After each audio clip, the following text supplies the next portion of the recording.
अब मैं निवेदन करता हूं अपने पूर्व में और वरिष्ठ नेता गंगा जी से वो माता की चित्र देकर नरेंद्र भाई मोदी जी का स्वागत करेंगे।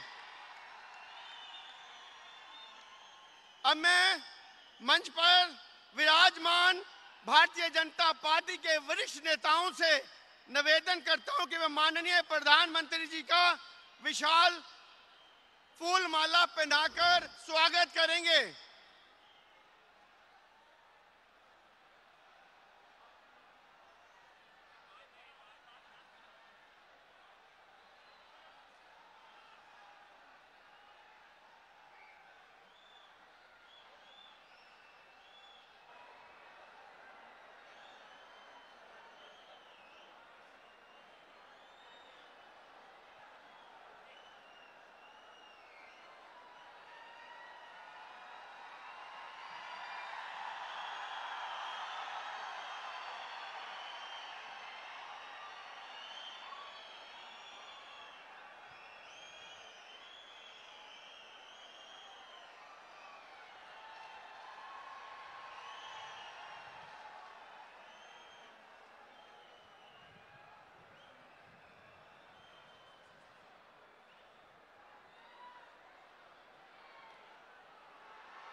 जम्मू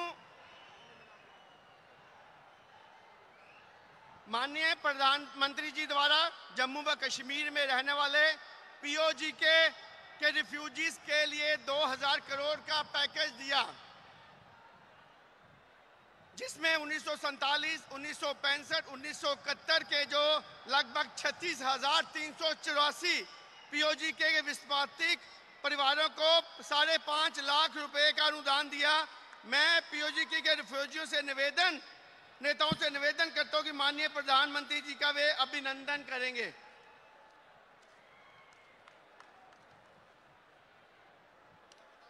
जम्मू कश्मीर के अंदर रहने वाले पहाड़ी समुदाय के लोगों के लिए प्रधानमंत्री जी ने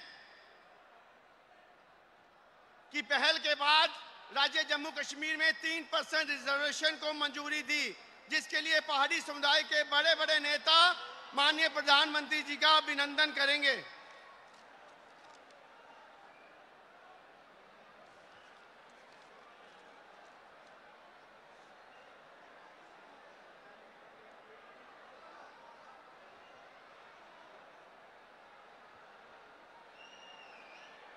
भारत माता की, भारत माता की, वंदे।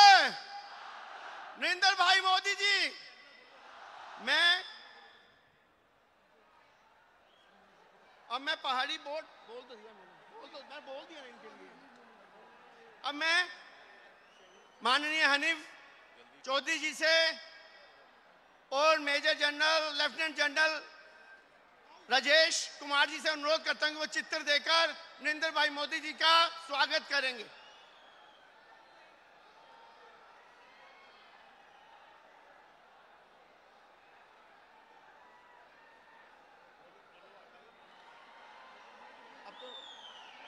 अब मैं निवेदन करता हूं भारतीय जनता पार्टी जम्मू कश्मीर के जुझारू प्रदेश अध्यक्ष श्री रविंदर रैना जी से मंच पर आएं और अपने विचार रखें। अब मैं निवेदन करता हूं भारतीय जनता पार्टी जम्मू कश्मीर के जुझारू प्रदेश अध्यक्ष श्री रविंदर रैना जी से मंच पर आएं और अपना विचार रखें। बोलिए भारत माता की। पूरी दुनिया का मार्गदर्शन करने वाले और हमारे देश के यशस्वी प्रधानमंत्री परम आदरणीय श्रीमान नरेंद्र मोदी जी का हम जम्मू की इस धरती पर हृदय से स्वागत करते हैं। हम आभारी हैं अपने माननीय प्रधानमंत्री जी के। पिछले 72 साल के इतिहास में जितनी बार हमारे प्रधानमंत्री नरेंद्र मोदी साहब जम्मू कश्मीर और लद्दाख आए, ये भी एक इतिहास है आज तक जितनी चिंता प्रधानमंत्री मोदी जी ने हमारी की, आज तक जम्मू कश्मीर के बारे में इतना किसी ने नहीं सोचा।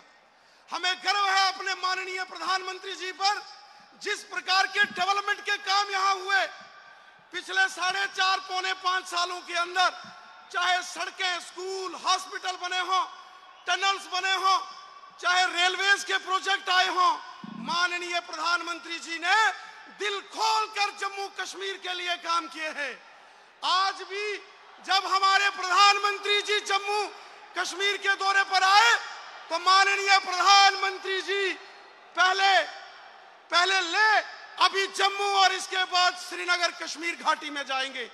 माननीय प्रधानमंत्री जी ने जो यहाँ विकास कार्य किए, गांव-गांव में बिजली, पानी, स्कूल, हॉस्पिटल, बॉर्डर के अंदर रहने वाले लोगों के लिए बंकर्स, पीओजेके के रिफ्यूजियों के लिए 2000 करोड़ का पैकेज, पहाड़ी समुदाय के लोगों के लिए आरक्षण, असंख्य काम हमारे देश के माननीय प्रधानमंत्री जी ने किए।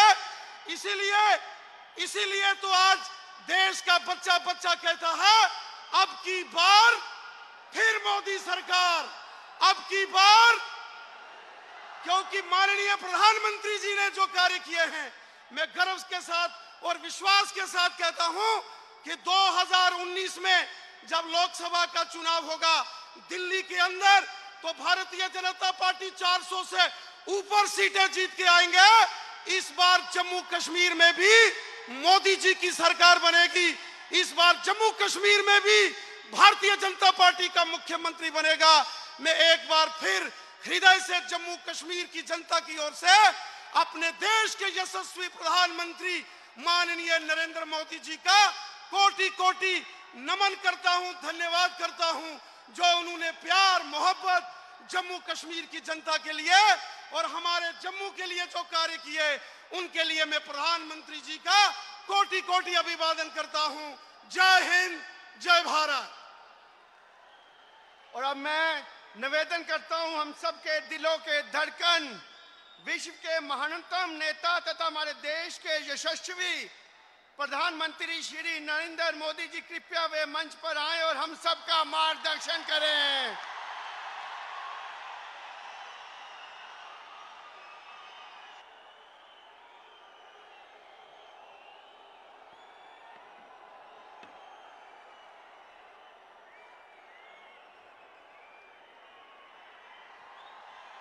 भारत माता की, भारत माता की, भारत माता की। भराओ ते भैणों, आज भी मां वैष्णो देवी, मां बावे आली दे बुलावे ऊपर इत्थे आने का मौका लग्या है। विजयपुर दी इस रैली विच असे विजय का संकल्प लेना है। जम्मू कश्मीर वीरें दी धरती है। अस डोगरे आखने शान करने, असे जीतिया ने जंगा दमसान करने। 2019 दी जंग भी देश की अगले जाने दी जंग है।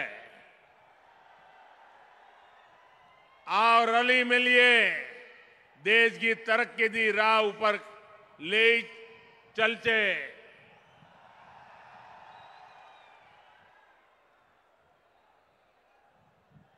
मंच पर विराजमान श्रीमान रविंद्र रैना जी, डॉक्टर जितेंद्र सिंह, अविनाश राय, शमशेर सिंह, निर्मल सिंह, जुगल किशोर जी, चंद्रमोहन जी, कविंद्र जी, पूर्णिमा जी, सत शर्मा जी, चंद्रप्रकाश जी, अब्दुल गनी जी, कीके मंडाल जी, राजीव जी, श्याम चौधरी जी, सुखनंदन जी, बाली भगत जी, प्रिया सेठी जी, अजय नंदा जी, मंच पर विराजमान सभी वरिष्ठ महानुभाव और विशाल संख्या में पधारे हुए मेरे प्यारे भाई और बहनों, मैं देख रहा हूं कि ये पंडाल से भी बाहर शायद इतने ही लोग बाहर हैं, वे धूप का भी मजा ले रहे हैं। मां वैष्णो की छत्र छाया में जम्मू में एक बार फिर आना मेरे लिए सौभाग्य की बात है। मैं जब भी आता हूं, यहां की ऊर्जा मुझे और ज्यादा शक्ति से अपना काम करने को प्रेरित करती है। आपका यही स्नेह मुझे इस बात का एहसास दिलाता रहता है कि मुझे लगातार काम करना है, आपकी आशाओं अपेक्षाओं को पूरा करने के लिए मेहनत करनी है। जब मैं यहां बैठा था, कई पुराने चेहरे हाथ ऊपर कर करके मेरा ध्यान आकर्षित कर रहे थे। उन सभी पुराने चेहरे जिनके साथ सालों तक मुझे काम करने का मौका मिला है, आज एक बार फिर उन सबके दर्शन करने का मुझे अवसर मिला है। साथियों, आज यहां मुझे जम्मू के विकास को नई गति देने वाले 6,000 करोड़ रुपए के अनेक प्रोजेक्ट के शिलान्यास का और लोकार्पण का अवसर मिला। जम्मू में बनने वाला AIIMS, engineering college, Indian institute of mass communication का नया कैंपस, इंफ्रास्ट्रक्चर के अन्य प्रोजेक्ट यहां के लोगों के जीवन को सरल और सुगम बनाने में मदद करेंगे। भाई और बहनों, ये जो 750 बेड का अत्याधुनिक एम्स यहां बनने जा रहा है, इससे जम्मू वासियों को उत्तम स्वास्थ्य सेवाएं तो मिलेगी ही, शहर के दूसरे मेधावी छात्रों के लिए अनेक नए अवसर भी बनेंगे। एम्स के साथ साथ अनंतनाग, बारामूला, डोडा, कठुआ और राजौरी में 5 मेडिकल कॉलेजों को बनाने का काम तेजी से चल रहा है। इन कॉलेजों के लिए केंद्र सरकार ने 750 करोड़ रुपए से ज्यादा का फंड जारी कर दिया है। इन कॉलेजों में जल्द ही पढ़ाई भी शुरू होगी। इसका मतलब होगा कि राज्य में एमबीबीएस की 500 सीटें और बढ़ेगी।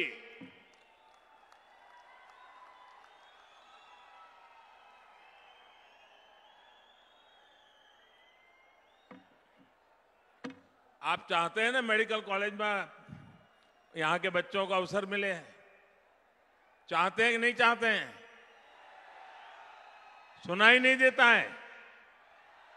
सुनाई देता है? पक्का? जम्मू कश्मीर में पिछले 70 साल में 500 ही एमबीबीएस की सीटें थी, जो भाजपा सरकार के प्रयास के बाद अब 2 गुनी से भी अधिक होने वाली है। एम्स मेडिकल कॉलेज के अलावा कठुआ का इंजीनियरिंग कॉलेज और जम्मू में Indian institute of mass communication का नया कैंपस यहां के युवा साथियों को प्रोफेशनल एजुकेशन के नए अवसर देने वाले हैं।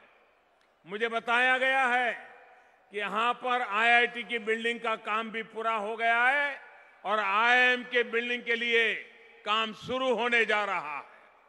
साथियों, केंद्र सरकार युवाओं को समान अवसर देने के लिए समर्पित है। हाल में एक ऐतिहासिक फैसला लेते हुए शिक्षा और सरकारी सेवाओं में सामान्य वर्ग के गरीब युवाओं को 10% आरक्षण देने का काम किया गया है। इससे जम्मू के भी अनेक मेधावी गरीब युवा नौजवानों को लाभ होने वाला है।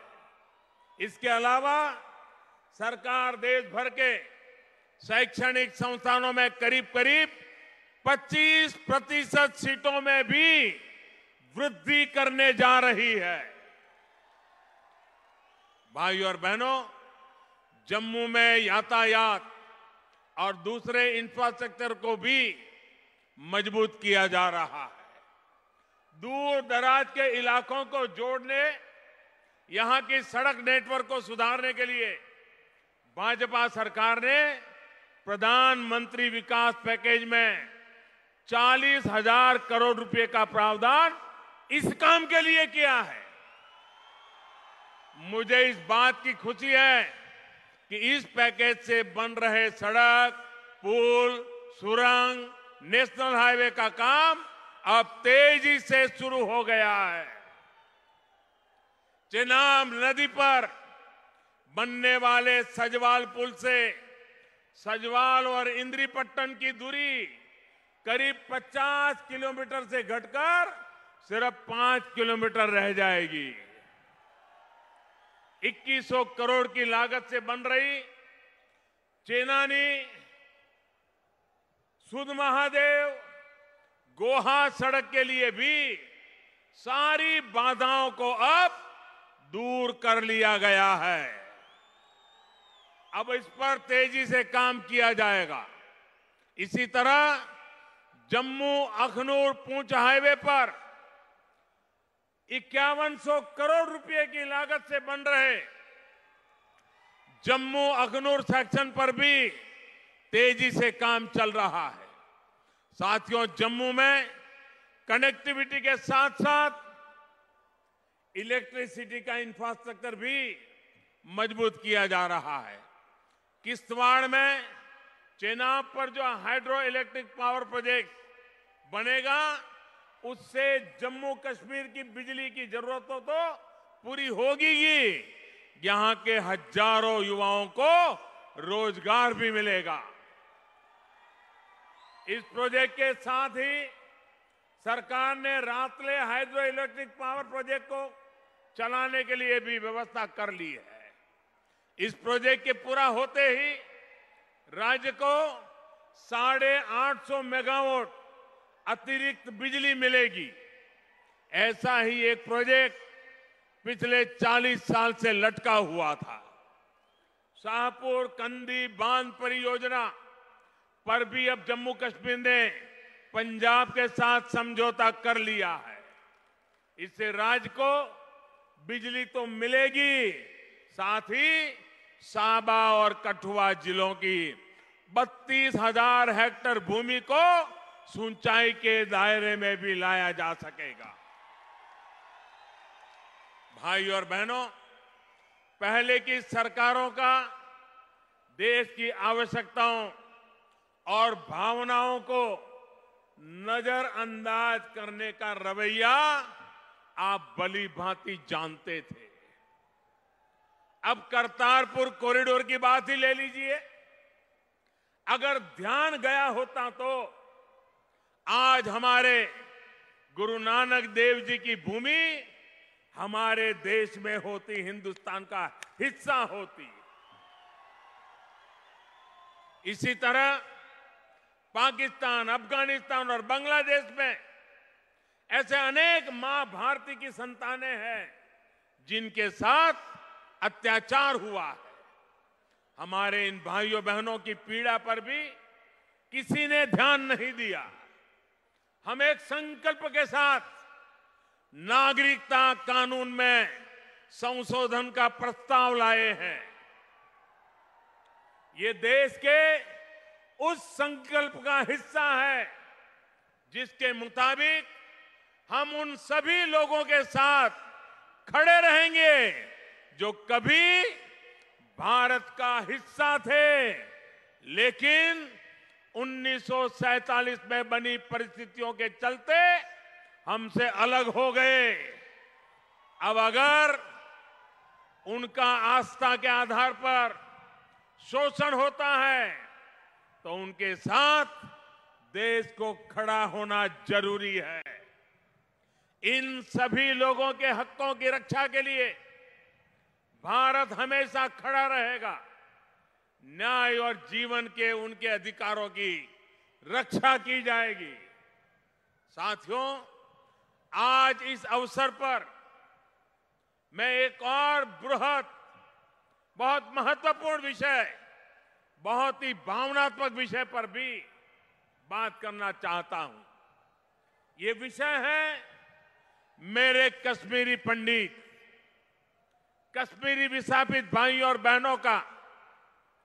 केंद्र की सरकार उनके अधिकार, उनके सम्मान, उनके गौरव के लिए प्रतिबद्ध है, समर्पित है। हिंसा और आतंकवाद के जिस दौर में उन्हें अपना घर छोड़ना पड़ा, जो यातनाएं सहनी पड़ी, वो हिंदुस्तान कभी नहीं भूल सकता।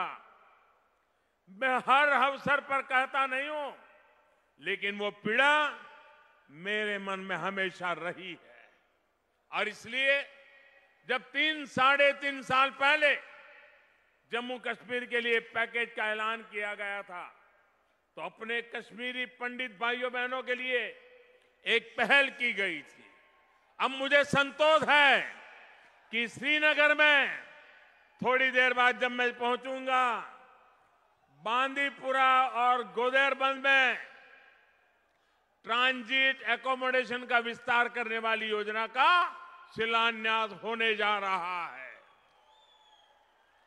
प्रधानमंत्री पैकेज के तहत कश्मीरी विस्थापितों को जिन 3000 पदों पर नियुक्त करने का वादा किया गया था, उस पर भी काम शुरू किया जा चुका है। भाइयों और बहनों, जब हम सरकार में, गठबंधन में, तो बहुत सी चीजें हो नहीं पाई थी। हम लोग बहुत प्राथमिकता दे रहे थे राज्य में पंचायत चुनाव को, लेकिन तब वो संभव नहीं हो पाया। अब बीते दिनों यहां हुए पंचायत चुनाव में जिस तरह लोगों ने हिस्सा लिया, हिंसा की कोई घटना नहीं हुई, 70% से ज्यादा मतदान हुआ। ये अपने आप में अभूतपूर्व है। जम्मू कश्मीर के नागरिक इसके लिए बधाई के पात्र है। यहां का एडमिनिस्ट्रेशन बधाई के पात्र है। अब राज्य में आतंकवाद से भी सख्ती से निपटा जा रहा है। पहले की अनेक परियोजनाओं में भी तेजी आई है। मैं विश्वास दिलाता हूं कि लोकतंत्र को सशक्त करने के लिए, जम्मू कश्मीर के संतुलित विकास के लिए कोई कमी बाकी नहीं छोड़ी जाएगी। भाइयों और बहनों, केंद्र की सरकार के लिए देश हित और देश के लोगों का हित, ये हमारे लिए सर्वोपरि है। 2 दिन पहले जो बजट पेश किया गया है, उसने सबका साथ, सबका विकास के हमारे संकल्प को और मजबूत बनाया है। ये बजट गरीब, किसान, मजदूर, कर्मचारी, व्यापारी, युवा हो, बुजुर्ग हो, महिला हो, दलित हो, आदिवासी हो, हर किसी के विकास को गति देने वाला है। देश के 70 साल के इतिहास में पहली बार भाजपा सरकार किसानों के लिए एक ऐसी ऐतिहासिक योजना लेकर आई है जिसकी पहले कल्पना भी नहीं की जा सकती थी। साथियों, देश के 12 करोड़ से अधिक छोटे किसान परिवारों, जिनके पास 5 एकड़ तक की जमीन है, उनको अब हर वर्ष 6,000 रुपये सीधे बैंक खाते में भेजे जाएंगे।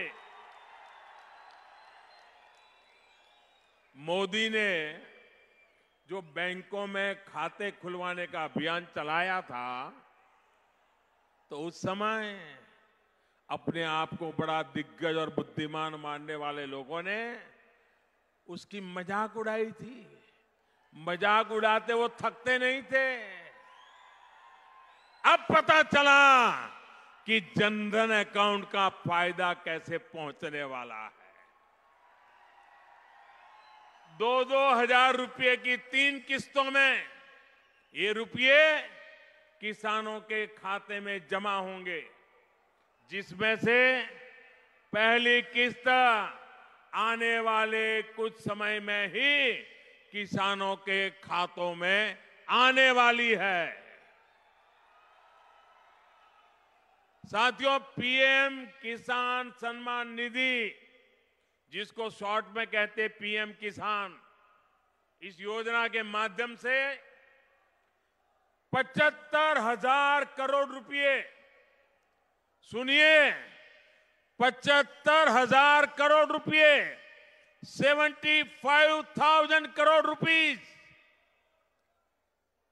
किसानों के खाते में सीधे पहुंचने वाले हैं।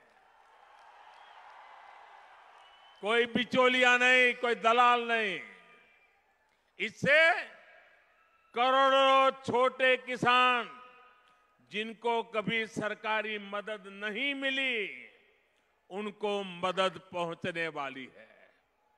साथियों, अब आप ही बताइए, अगर आप एक मरीज है तो आप क्या पसंद करेंगे कि आप हर 6 महीने में बीमार पड़े और फिर जब डॉक्टर के पास जाएं तो डॉक्टर कुछ पुड़िया पकड़ा दे, इंजेक्शन लगा दे, रुपये मार ले, यही क्रम जिंदगी भर चलता रहे, हर 6 महीने डॉक्टर के पास जाना, या फिर आप एक बार बीमार पड़ने के बाद और डॉक्टर के पास जाएं तो डॉक्टर आपको उस बीमारी को जड़ से मिटाने का इलाज करें। किसके पास जाएंगे भाई? बार बार बीमार होना पड़े ऐसे डॉक्टर के पास जाएंगे कि जो बीमारी को जड़ से उखाड़ दे, उसके पास जाएंगे? किसके पास जाएंगे? किसके पास जाएंगे?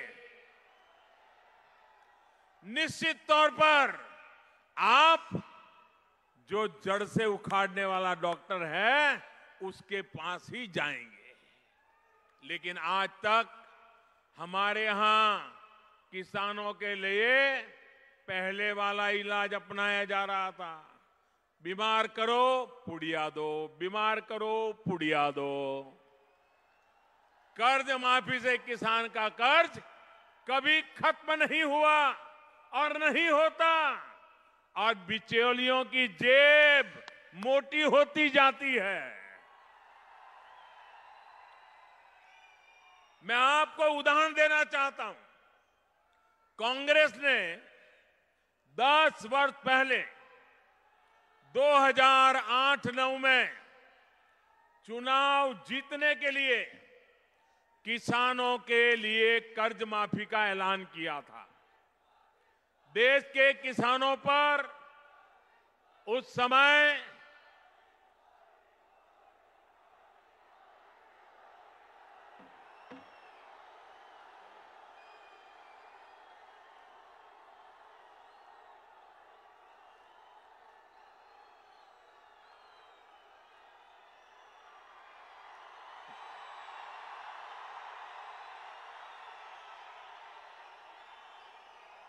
देश के किसानों पर उस समय 6 लाख करोड़ रुपए का कर्ज था।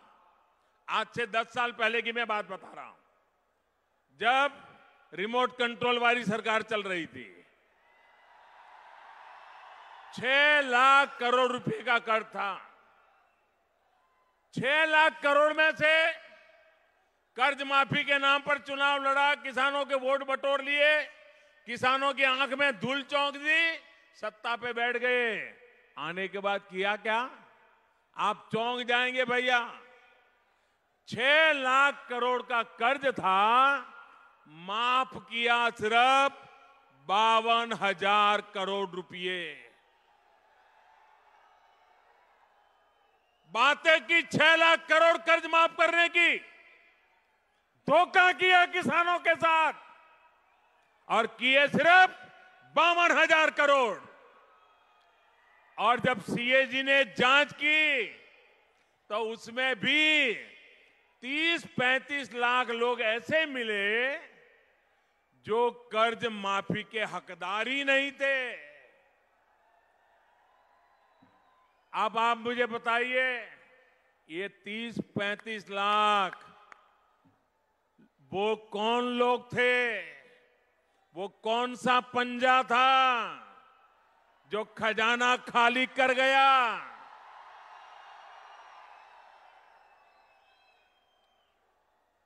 वो रुपये कहां गए? ये बताने की जरूरत मुझे नहीं है, क्योंकि देश के नामदारों का दागदार ट्रैक रिकॉर्ड जनता भली भांति जानती है। देश ये भी जानता है कि जिनकी तब कर्ज माफी हुई वो भी फिर से कर्जदार बन गए, कर्ज में डूब गए। अब जब 10 वर्ष पूरे हो गए तो फिर कर्ज माफी का शोर कांग्रेस ने मचाना शुरू कर दिया। चुनाव आते हैं और उनको कर्ज माफी का बुखार आता है, क्योंकि ये ऐसी जड़ी बूटी उनके पास थी कि भले भोले किसानों की आंख में धूल झोंक करके चुनाव निकाल दो, बाद में उनको छोड़ दो। लेकिन फिर एक बार कांग्रेस की वही सच्चाई सामने आ रही है। अब आप देखिए पिछले दिनों क्या हुआ। अभी मध्य प्रदेश में कांग्रेस की सरकार बनी है, वहां क्या किया? किसानों के कर्ज माफी पर वो चुनाव में आए। मध्य प्रदेश में ऐसे किसानों का कर्ज माफ हो रहा है जिन पर कभी कर्ज ही नहीं था, और जिन पर कर्ज है उनको कितने रुपए का चेक मिला है? आप हैरान हो जाओगे। 13 रुपये का कर्ज माफ हुआ, 13 रुपये। राजस्थान में सरकार ने आते ही हाथ खड़े कर दिए। साथियों, इनकी नीति और नियत किसानों को कर्ज से मुक्त करने की कभी रही नहीं। किसानों के नाम पर बिचौलियों के पेट भरना, जेब भरना, यही सिलसिला चला है। एक पल के लिए मान भी लीजिए जाए कि ईमानदारी से किसानों का कर्ज माफ किया जाएगा, तब भी क्या स्थिति बनेगी? ये ईमानदारी से काम करने वाले नहीं हैं। फिर भी चलो माता वैष्णो देवी के चरणों में बैठे हैं तो हम एक बार सोच लें कि चलो भाई ईमानदारी से करेंगे। इसका लाभ किसको मिलेगा? मैं आपको समझाना चाहता हूं। अगर कर्नाटक में जो उन्होंने कर्ज माफी का वादा किया है, अगर उसका 100% लागू करेंगे और सचमुच में ईमानदारी से करेंगे तो भी उसका लाभ 100 किसानों में से 30-40 किसानों से अधिक किसानों को नहीं मिलेगा। 100 में से 30-40, और उसमें बेईमान कितने घुस जाएंगे वो अलग। उसी तरह राजस्थान में भी अगर ये अपना कर्ज माफी का वादा ईमानदारी से पूरा करते हैं तो भी राजस्थान में 100 में से 20-30 को ही लाभ मिलेगा, ज्यादा को फायदा नहीं मिलेगा। अगर पंजाब में उनकी सरकार है, वहां भी अगर ये ईमानदारी से उन्होंने जो कहा है वो लागू करेंगे तो भी 100 में से 20-30 को ही फायदा मिलेगा, ज्यादा लोगों को लाभ नहीं मिलेगा। 2008 की इनकी कर्ज माफी का लाभ भी तो औसतन 20-30 लोगों को ही मिला है। यानी कांग्रेस की कर्ज माफी से हमेशा 70-80% लोग उसके बाहर रह गए किसान। उन किसानों का क्या गुनाह, उन गरीब किसानों का क्या गुनाह जो बैंक के दरवाजे तक नहीं जा पाया, उस किसान का क्या गुनाह। सिर्फ उनके अगल बगल में जो लोग बड़े बड़े हैं उन्हीं के लिए योजनाएं बनती थी। हम जो योजना लेकर के आए हैं उसका लाभ देश भर के 12 करोड़ किसान परिवारों को मिलेगा।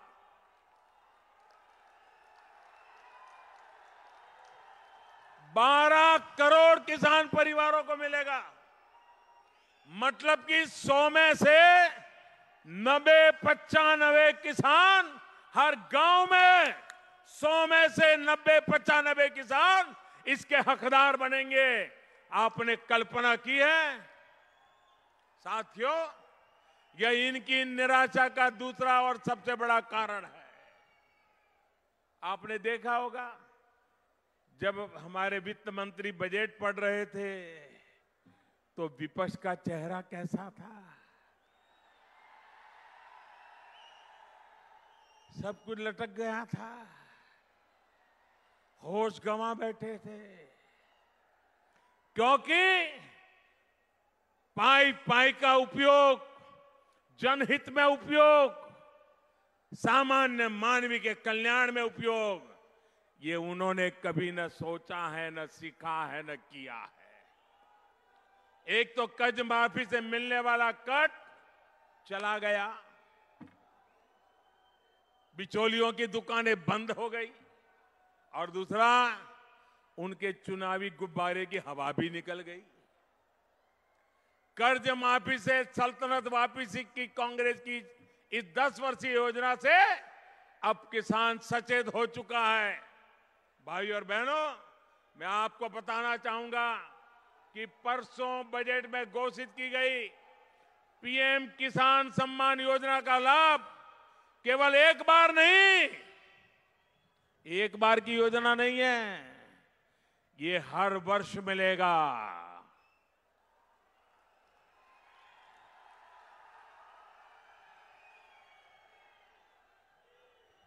और ये तो हर वर्ष,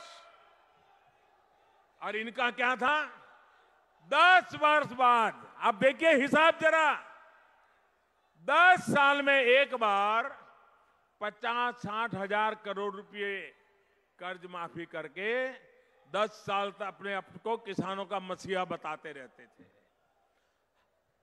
भाजपा सरकार ने जो योजना बनाई है, अगर उसको आने वाले 10 साल के हिसाब से देखा जाए तो आने वाले 10 साल में ये पीएम किसान योजना के तहत जो हर वर्ष किसान के खाते में 6,000 रुपया जाने वाला है, उसका अगर मैं 10 साल का हिसाब लगाऊं, 7.5 लाख करोड़ रुपया, 7.5 लाख करोड़ रुपया किसानों के खाते में जमा होंगे।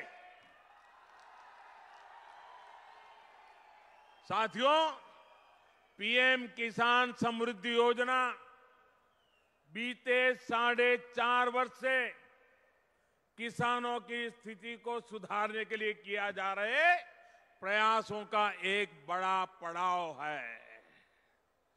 बीज से बाजार तक अनेक प्रयास निरंतर किए जा रहे हैं। खेती पर होने वाला खर्च कम करने की कोशिश के साथ साथ किसान को पैदावार की उचित कीमत मिले, इसके लिए भी अनेक प्रयास किए गए। ये हमारी सरकार ही है जिसने एमएसपी पर किसानों की बरसों पुरानी मांग को पूरा किया गया। रबी और खरीफ की 22 फसलों का समर्थन मूल्य 1.5 गुना से अधिक तय किया गया है। अब राज्य सरकारों को इस बात के लिए प्रोत्साहित किया जा रहा है कि ये समर्थन मूल्य किसानों तक पहुंचे। साथियों, इस बजट में जय किसान के साथ साथ जय जवान के लिए भी बहुत बड़ा फैसला लिया गया है। जम्मू तो डोगरा परंपरा शौर्य की भूमि है। मैं जम्मू कश्मीर के हजारों फौजी परिवारों को बधाई देता हूं, क्योंकि देश का डिफेंस बजट 3 लाख करोड़ रुपए के पार कर गया है। इससे हमारी रक्षा तैयारियां तो मजबूत होगी, हमारे जवानों को भी लाभ मिलेगा। भाइयों और बहनों, देश इस बात का भी साक्षी रहा है कि कैसे 4 दशकों से 1 रैंक 1 पेंशन का मुद्दा लटका हुआ था। नियत में क्या अंतर होता है, इसका अंदाजा इसी बात से लगाया जा सकता है कि कांग्रेस की सरकार ने 1 रैंक 1 पेंशन के लिए 2014 में ऐसा ही आंकड़ा मार दिया था बजट में 500 करोड़ का, जबकि केंद्र की भाजपा सरकार इसके लिए अब तक 35,000 करोड़ रुपए से ज्यादा आवंटित कर चुकी है। ये कितना झूठ बोलते थे, 500 करोड़ में घोषणाएं करते थे, जरूरत थी 35,000 करोड़ की। लेकिन सेना के जवान को आंख में भी धूल झोंकने में उनको कोई शर्म नहीं आई। इसमें भी लगभग 11,000 करोड़ रुपए का तो एरियर ही है, जो देश भर के सैनिक परिवारों को खाते में पहुंच चुका है। साथियों, आज जम्मू और कश्मीर पुलिस हो, हमारा सेंट्रल फोर्सेस के जवान हो, सेना के जवान हो, मुश्किल परिस्थितियों में भी देश और शांति के दुश्मनों से लोहा ले रहे हैं। मैं शहीद नजीर अहमद वाणी, शहीद औरंगजेब, इम्तियाज अहमद मीर जैसे अनेक बहादुर साथियों को आदरपूर्वक श्रद्धा सुमन अर्पित करता हूं। मैं हर शहीद के परिवार को विश्वास दिलाता हूं कि देश की सरकार आपके साथ हर कदम पर खड़ी रहेगी। मैं सीमा पार गोलीबारी का सामना कर रहे परिवारों को भी आश्वस्त करता हूं कि उनकी सुरक्षा के लिए हर संभव कोशिश की जा रही है। एक तरफ तो दुश्मन को करारा जवाब दिया जा रहा है, वहीं दूसरी तरफ सीमा पर 14,000 बंकर बनाए जा रहे हैं ताकि आप सभी सुरक्षित रह सके। भाइयों और बहनों, देश की सुरक्षा और देशवासियों का जीवन स्तर ऊपर उठाने के लिए, नए भारत के निर्माण के लिए केंद्र सरकार पूरी तरह से समर्पित है। आप सभी के सहयोग से नया भारत सक्षम भी होगा और सुरक्षित भी होगा। एक बार फिर से विकास की सभी योजनाओं के लिए मैं आप सबको बहुत बहुत बधाई देता हूं। मेरे साथ पूरी ताकत से बोलिए, भारत माता की, भारत माता की, भारत माता की। बहुत बहुत धन्यवाद।